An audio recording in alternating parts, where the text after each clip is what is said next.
Praise Jesus. May the Lord Jesus Christ bless you and open your spiritual eyes to see Jesus today. Welcome you to watch a broadcast by Lord Jesus Christ, the Only Hope program. Take a moment to get your Bibles and listen to this wonderful message about goodbye to 2025 and welcome 2026. Watch with faith and expectation, you will be blessed. All glory be to Jesus. எல்லா மகிமையும் ஆண்டவராகிய இயேசு கிறிஸ்து ஒருவருக்கே.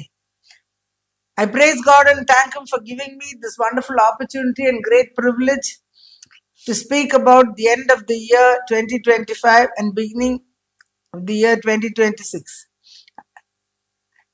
இந்த 2025வது வருஷத்தின் முடிவும் 2026வது வருஷத்தின் ஆரம்பத்தை பற்றி பேசும்படிக்கு கர்த்தர் கொடுத்த மகாபெரிய பாக்கியத்துக்கு ஸ்லாக்கியத்துக்கு அவருக்கு நன்றியோடு அவர் துதிக்கிறேன்.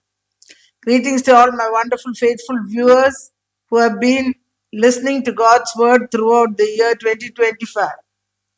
The matches name above all name. So our Lord and Savior Jesus Christ. இந்த கடந்த வருஷம் முழுவதும் கூட உண்மையாகவே ஆண்டோட வார்த்தையை நீங்கள் தவறாதபடிக்கு கேட்டுக்கொண்டிருக்கிற ஹல்லேலூயா அனைவருக்கும் கூட ஆண்டவராகிய இயேசு கிறிஸ்துவின் மேலான நாமத்தில் என்னுடைய வாழ்த்துக்களை தெரிவிக்கிறேன். Wishing you all a happy and prosperous new year 2026. உங்களுக்கு எல்லாருக்கும் விசேஷமான ஆசீர்வாதமான வல்லமையான 2026வது புத்தாண்டு வருஷ வாழ்த்துக்களை தெரிவிக்கிறேன். In the next 20 minutes, I pray that the eyes of your understanding will be enlightened to see what the Lord is going to do in the new year. அடுத்த 20 நிமிஷம் நான் உங்களுக்காக வேண்டிக் கொள்ளுகிறேன். கர்த்தர் தாமே உங்களுடைய மனக்கண்களை பிரகாசமுள்ள மனக்கண்களை தந்து இந்த 2026வது வருஷத்துல கர்த்தர் எப்படி நடத்த போகிறாருன்னு வெளிப்பாடு பெற்றுக்கொள்ளும்படிக்கு. If you need prayer, call that number on the screen. The Lord will deliver you from whatever problems you are facing. உங்களுக்கு ஜெபம் தேவைப்பட்டா அந்த டெலிஃபோன் நம்பர் கூப்பிடுங்க. எப்பேற்பட்ட பிரச்சனையில் நீங்க இருந்தாலும் கர்த்தரை கூப்பிடுற அட்சணமே ஆண்டவர் வந்து உங்களை விடுவிக்க வல்லவரா இருக்கிறார். அவரை வருந்தி அழைப்போமா? Shall we constrain him to come? வாழ்க்கையின் நடுவனில் வந்திருக்கின்றோம் வல்லவரே சுவின் வழிகளிலே வருமானம் குறையாமல் வர்த்திக்க செய்து குறையில்லாமல் ஆசீர்வதிப்பா. வருஷத்தில் துவக்கத்தில் வல்லவரை வழிகளை திறக்கின்றார். வருடத்தின் முடிவிலும் வந்தவர் உந்தன் வாழ்வினை உயர்த்திடுவார். Happy happy new year, happy happy new year, happy happy new year, happy happy new year. Hallelujah. In Ecclesiastes 7 chapter verse 8, the preacher says, better is the end of a thing than the beginning thereof. பிரசங்கி சபா பிரசங்கி வந்து 7ஆம் அதிகாரம் 8ஆம் வசனத்துல நாம் என்ன வாசிக்கிறோம் என்றால், ஒரு காரியத்தின் கடைசி தான் ஆரம்பத்தை விட நல்லதென்று, ஆரம்பத்தை விட முடிவு தான் நல்லதென்று. We have come now to the end of the year 2025 and we just read God's word that says the end of the thing is better than the beginning. இப்போ நாம் கடைசி 2025வது வருஷத்தின் கடைசி கட்டத்துக்கு வந்திருக்கிறோம். இப்போ வசனம் நம்ம பார்த்தோம், முடிவு தான் ஆரம்பத்தை விட மேலானது என்று. We are right now at the end of the age which is going to usher in the second coming of our Lord and Savior Jesus Christ. இப்போ நம்ம இருக்கிற காலகட்டத்தை பார்த்தா இந்த யுகமே முடிகிற காலகட்டத்துல நாம் இருக்கிறோம். ஆண்டவராகிய இயேசு கிறிஸ்துவோட 2ஆம் வருகையை வர வைக்கிற காலகட்டத்துல நாம் வாழ்ந்து கொண்டிருக்கிறோம். to usher in the second coming of the Lord Jesus, to take all those who have received salvation, have been washed of their sins with and sealed with his precious blood, which is shed on Calvary cross. ஆண்டவராகிய இயேசு கிறிஸ்து என்னத்துக்கு வருகிறார் என்றால், இரண்டாம் விசை முதலாம் வருகையில அவர் சிந்தின ரத்தத்துல தங்கள் பாவத்தை கழுவி ரட்சிப்பை பெற்றுக்கொண்டு, அந்த ரத்தத்தினால ரத்தத்துல கழுவப்பட்டு முத்திரையிட்ட ஜனங்களை கூட்டி கல்வாரி சிலுவையில சிந்தின ரத்தத்தை முத்திரையிட்டவர்களை கூட்டிட்டு பரலோகத்துக்கு போறதுக்கு வருகிறார். No other baptism will wash man's sins, but that is in Jesus' name. As we read, 3,000 people received forgiveness of sins in Acts 2:38. வேற எந்த ஞானசானம் மனுஷனோட பாவம் கழுவாது. இயேசு கிறிஸ்து நாமம் தான் கொடுக்கப்பட்டுள்ளது. 3000 பேர்கள் அப்போஸ்தலர் 2:38 பிரகாரம் ஞானசன்னை எடுத்தார்கள் என்று அந்த 2ஆம் அதிகாரத்துல நம்ம வாசிக்கிறோம். Don't be deceived by the lie which says to you all baptisms are the same. எல்லா ஞானசானம் ஒன்றை தான் சொல்ற பொய்னால நீங்கள் வஞ்சிக்கப்படக்கூடாது. His name will be written on you in this baptism, which will not happen in any other. வேற இந்த ஞானசானம் அவரோட பேர்ல எடுக்கும் போது மணவாளனுடைய பேரு உங்க நெத்தி மேல எழுதப்படும். வேற எந்த ஞானசானத்துல அந்த பேரு எழுதப்படாது. The bride who does not have the name of the bridegroom is no wife to the husband. புருஷனோட பேர் இல்லாத மனைவிக்கு புருஷனுக்கு மனைவி கிடையாது. The alarm is being sounded to check your baptism. உங்க ஞானசானத்தை நீங்கள் சோதிச்சு பார்க்க வேண்டும் என்று, பாவ மன்னிப்பு நிச்சயத்தை பெற்றுக்கொண்டாயா என்று நீங்கள் எச்சரிப்பின் சத்தத்தை கர்த்தர் கூறுகிறார், சோதிச்சு பார்க்க வேண்டும் என்று. After you confirm that, you must have the 7 signs that confirms you are chosen to be taken at the rapture. அந்த அடையாளத்தை நீங்கள் உறுதிப்படுத்திட்ட பிறகு சபையை எடுத்துக்கொள்ளப்படும் போது நீங்கள் தெரிந்து கொள்ளப்பட்டவர்களா இருக்கிறீர்கள் என்று உங்க மேல 7 அடையாளம் காணப்படும். அது நீங்கள் உங்களை மனவாட்டியா எடுத்துக்கொள்ள போகிறார் என்று உறுதிப்படுத்துற காரியமா இருக்குது. This is the time and season for a preparation and there's not much time left. நீங்கள் சீக்கிரமா ஆயத்தப்படுற காலம் நேரமா இருக்கிறது. அதிகமா இன்னும் காலம் செல்லாது. In Matthew chapter 4 verse 3, the disciples asked the Lord Jesus, "Tell us when these things shall be, and what shall be the sign of your coming at the end of the world?" And the end of the world.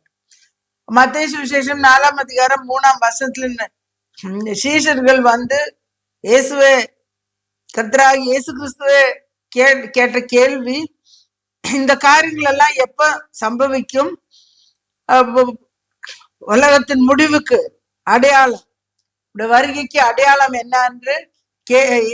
என்னவா இருக்குதுன்னு கேள்வி கேட்டார்கள். There is an order to everything, a plan, a timeline that had been set long ago. கர்த்தருடைய எல்லா காரியங்களுக்கும் எல்லா ஒழுங்குமுறையும் திட்டங்களும் நேரங்களும் குறிச்சு வச்சிருக்கிறது. அநேக வருஷம் முன்பாகவே அது குறித்து வைத்திருக்கிறார்கள். Most people are waiting for the wrong things to happen. அநேக ஜனங்கள் இப்ப நடக்காத காரியம் இப்ப நடக்க போறது என்று எதிர்பார்த்து கொண்டிருக்கிறார்கள்.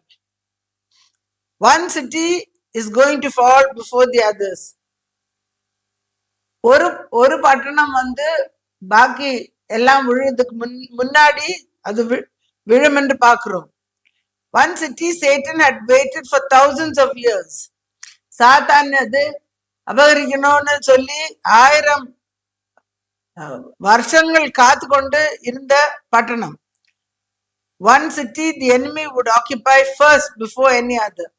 வேற எந்த பட்டணத்தை விட முதலாவது சத்ரு இந்த இடத்த இந்த பட்டணத்தை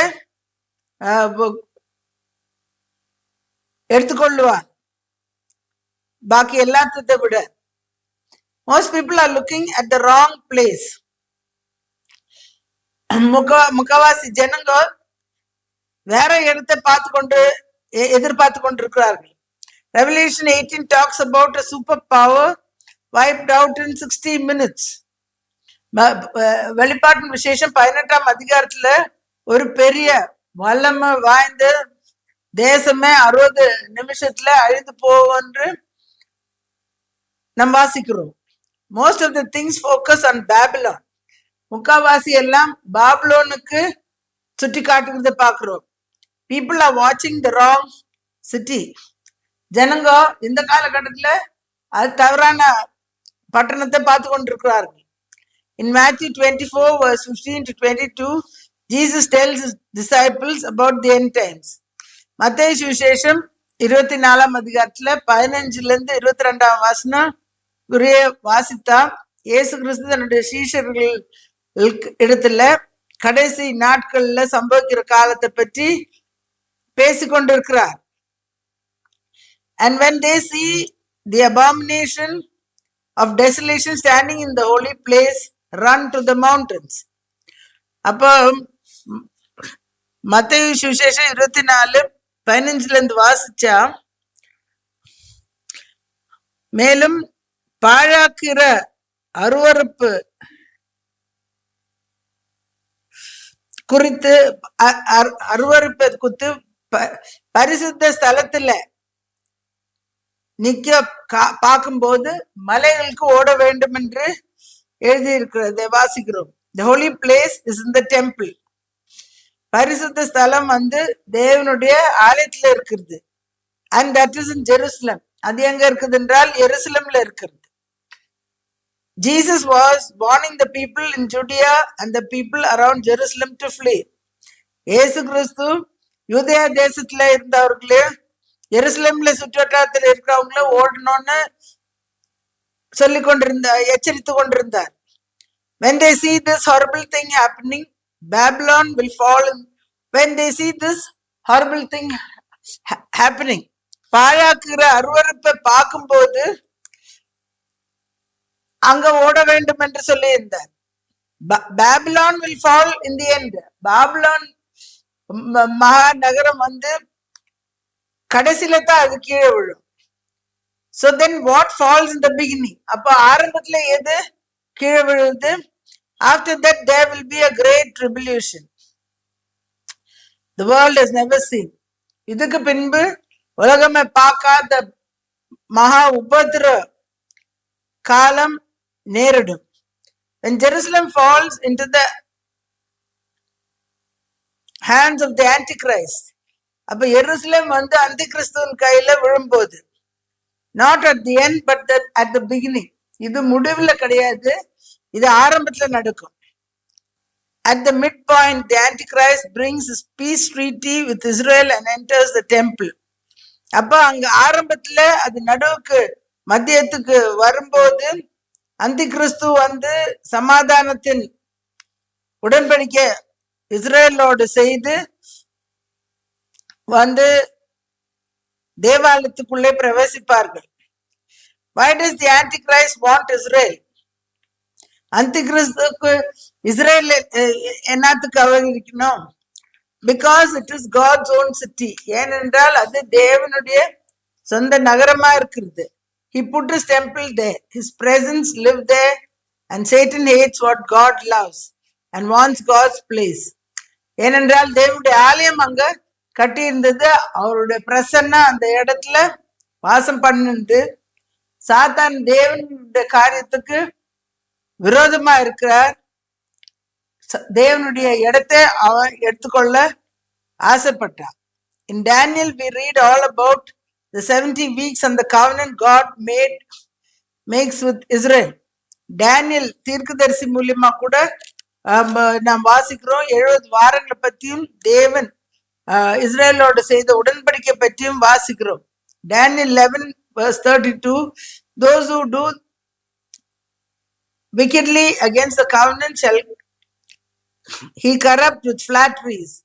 But the people who know their God shall do strong and great exploits.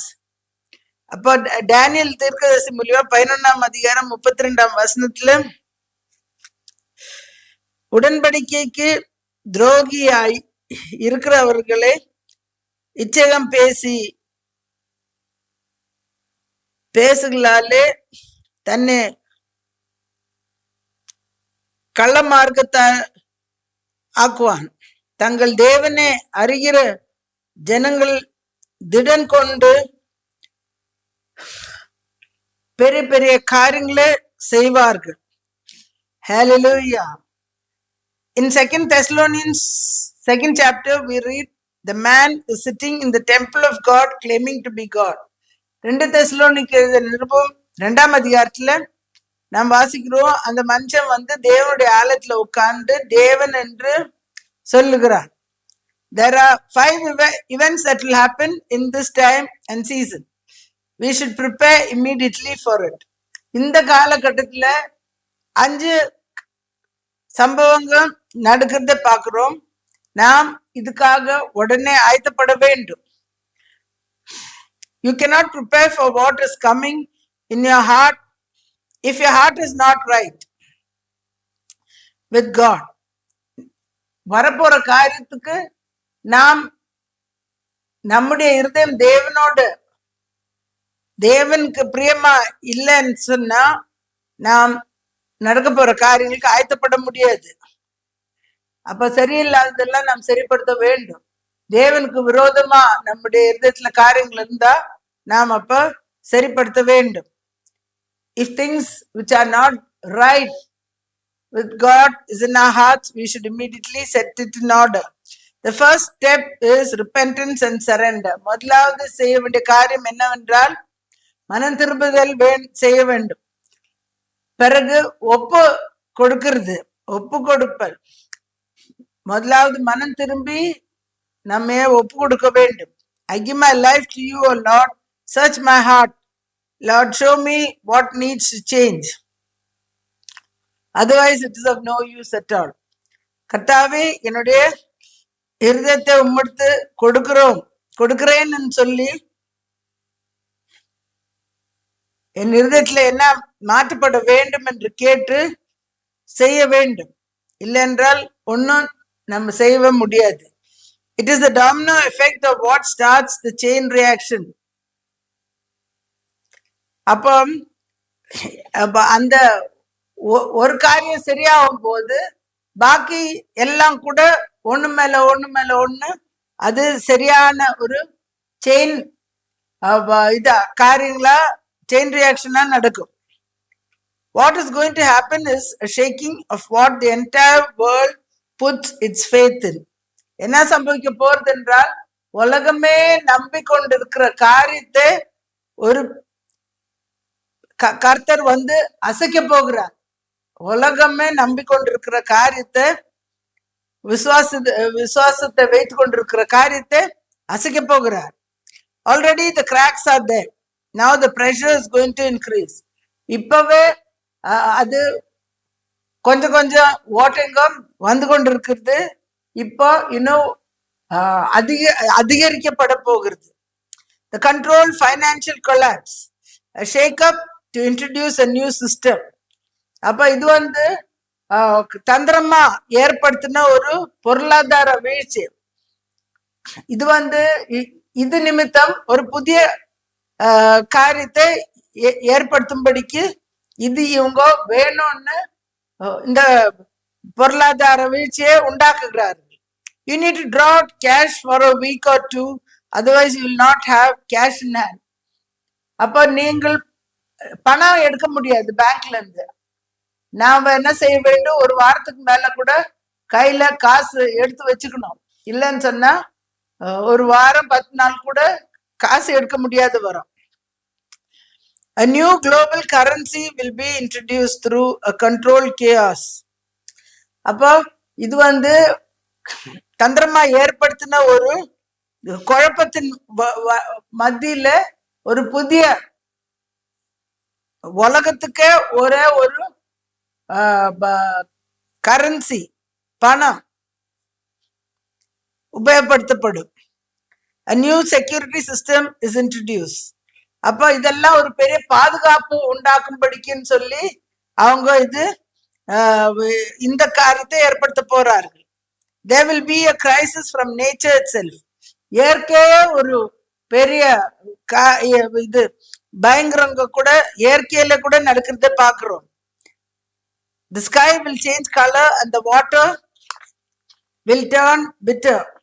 வானத்திலே நிறங்க எல்லாம் மாறுறத பாக்குறோம். அப்புறம் தண்ணி அது கசப்பாயிடும்.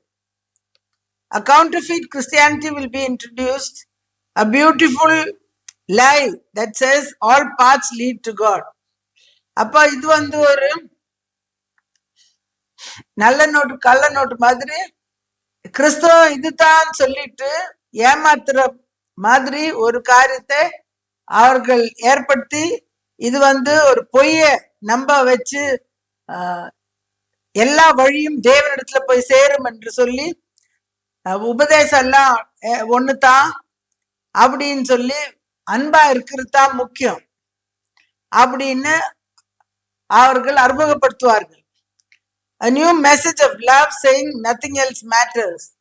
இது ஒரு அன்பு குறித்து செய்தி, வேற ஒண்ணும் முக்கியம் கிடையாது, நம்ம அன்பா இருக்க வேண்டும். This will turn the whole world against us who believe the truth. சத்தியத்தை நம்புற நமக்கு உலகமே நமக்கு அந்த கூட்டத்துல சேர்ந்தா நமக்கு எதிர்ப்பா எழும்புவார்கள்.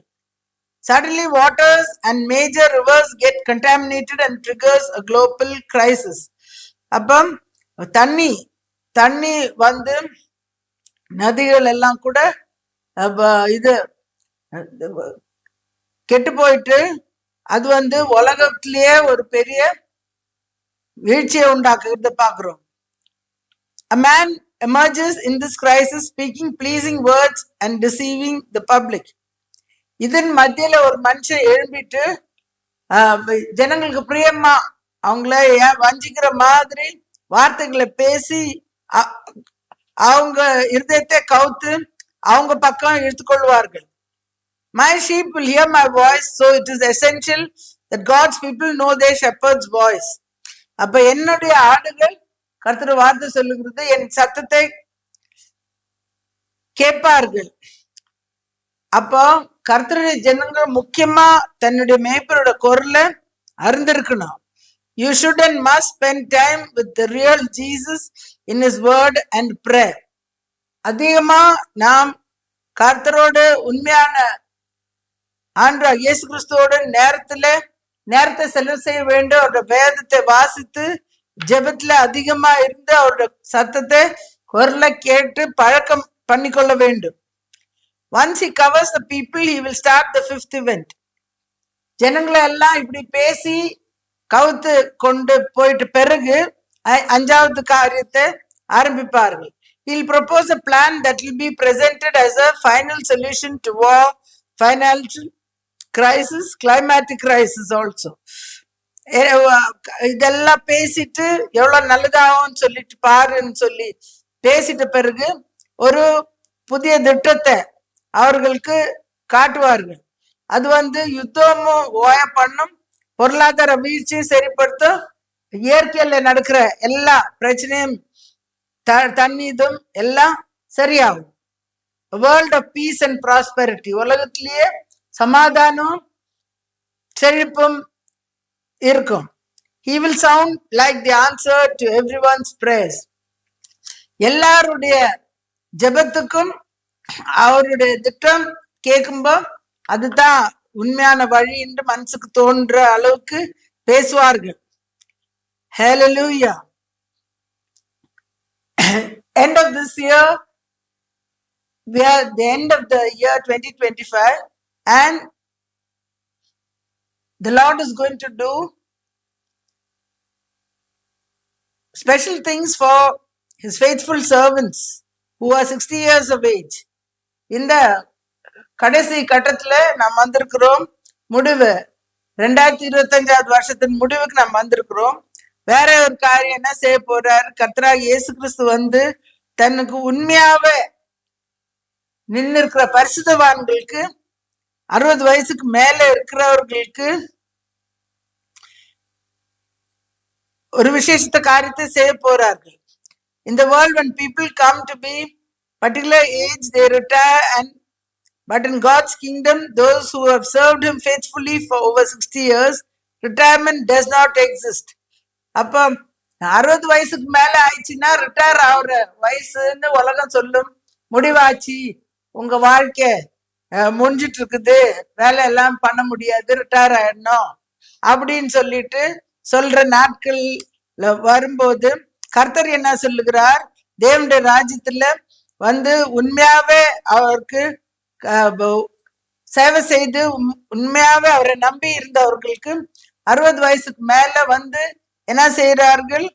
ஒரு ரிட்டையர்மெண்ட் கிடையாது. அவர்கள் வந்து என்ன செய்யணும்?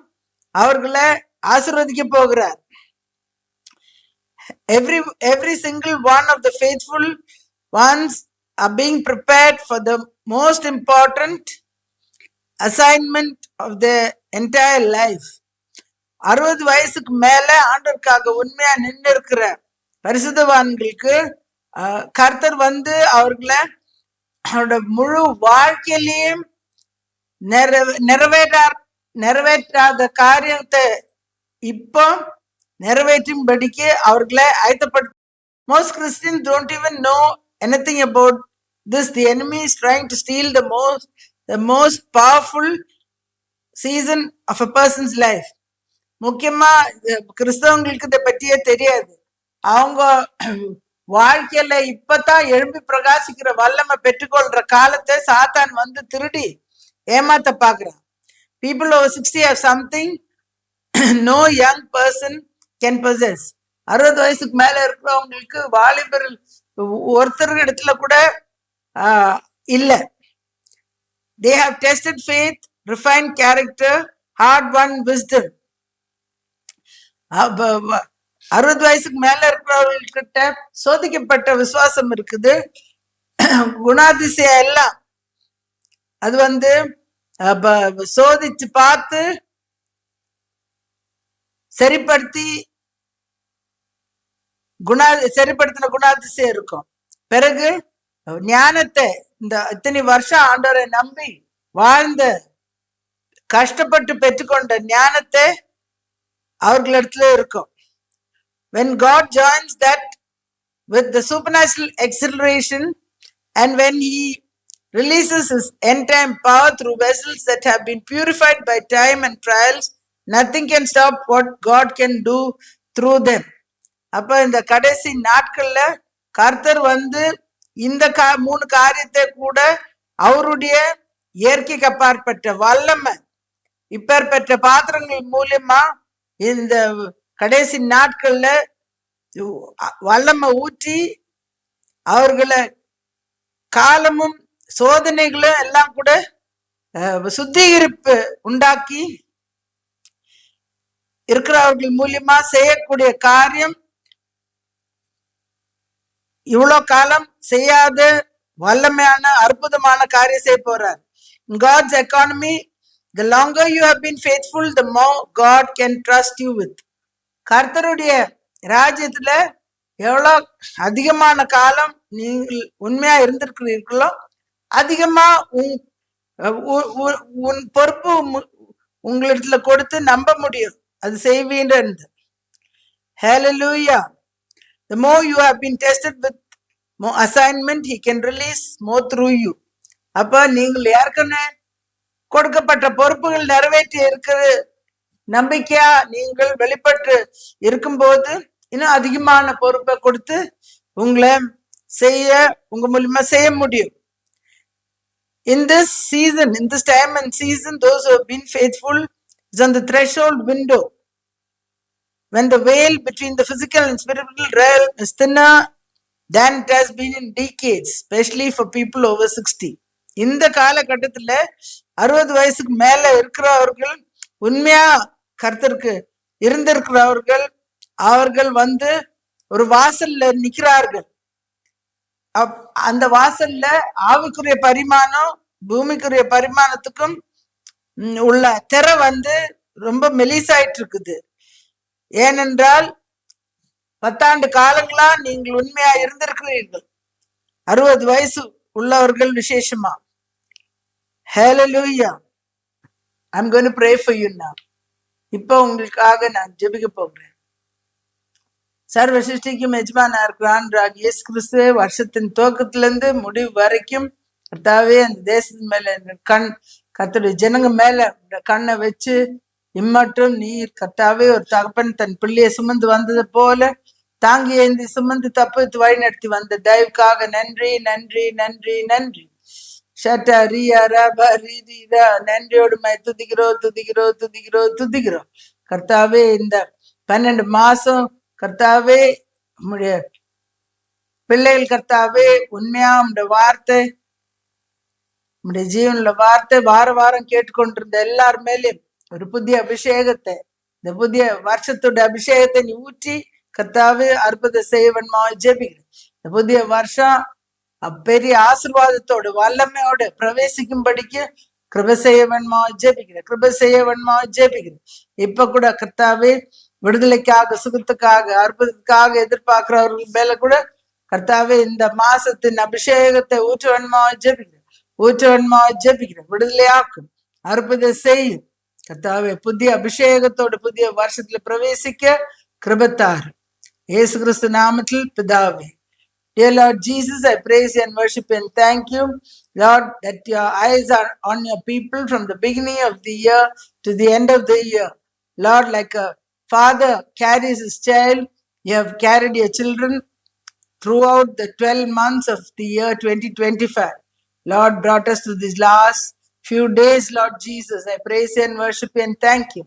Lord, I pray that you pour out a special anointing on all the faithful ones, Lord Jesus, who have stood for you every month, every week. They listen to your word and they have been transformed by the revelations of your word, Lord Jesus. I pray, Lord, that your hand will be upon them. Pour out your holy fire upon all of them, this new anointing.